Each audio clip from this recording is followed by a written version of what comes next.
Hey everyone, Ben Schmerler here, and welcome to another episode in DP Solutions Tech Tips series. Technology success is one of the key drivers for achieving business goals in 2020. As recent events have proven, organizations that were ready to leverage technology to work anytime or anywhere with maximum flexibility found that they were well equipped to deal with the challenges of the new normal as the world shifted beneath their feet.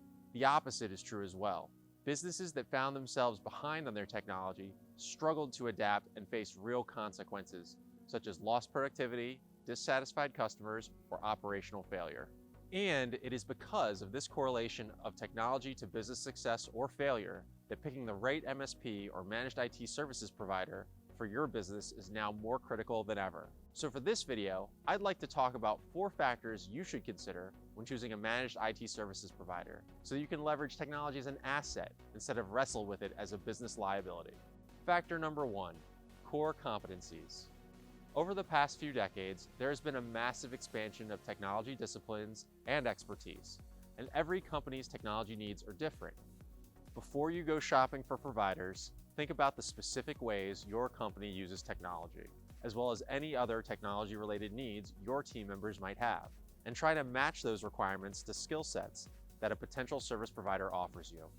No technology services provider does it all, and you will find that many good technology companies are simply not a fit. What you want to find is a provider whose core competencies align with the way your organization uses technology.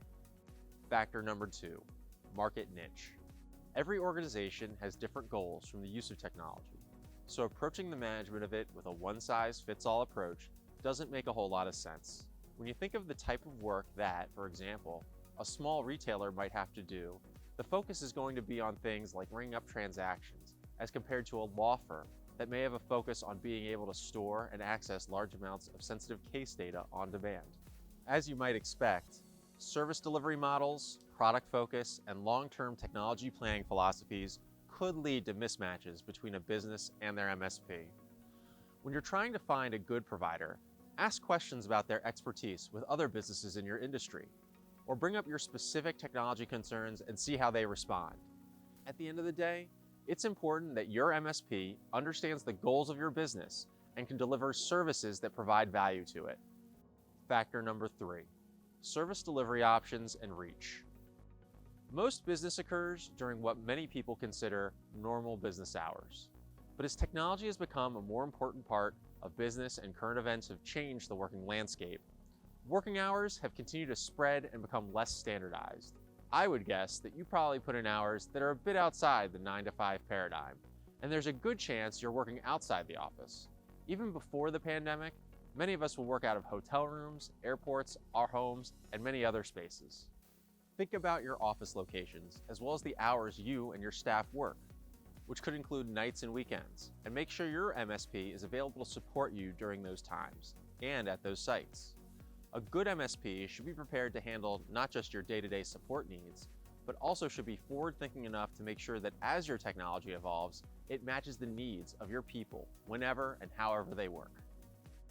Factor number 4, the long term. Chances are, if you're in the market for a new MSP, you probably have a service provider that isn't meeting your needs in some way. When we talk to potential new clients for the first time, their tendency is to discuss what's going wrong right now, without necessarily getting to what things might be like 2 or 3 years from now. But you should be thinking more long-term than this. Most relationships between businesses and service providers last a while, and you probably aren't going to make another provider change in the short term. When it's time to choose a new IT provider, you'll want to know that the MSP you select has a plan not just for today's challenges, but also has an approach for dealing with problems that can't be anticipated in advance. You want to know that your MSP is looking out for you when the time comes. While there are certainly going to be many more specific factors to consider for your business, I hope these tips have given you some food for thought when it comes time to select a new managed IT services provider. I'd love to hear what matters most to you when it comes to choosing the perfect MSP for your operations. Let me know in the comments section. Thanks for watching, and as always, stay vigilant, my friends.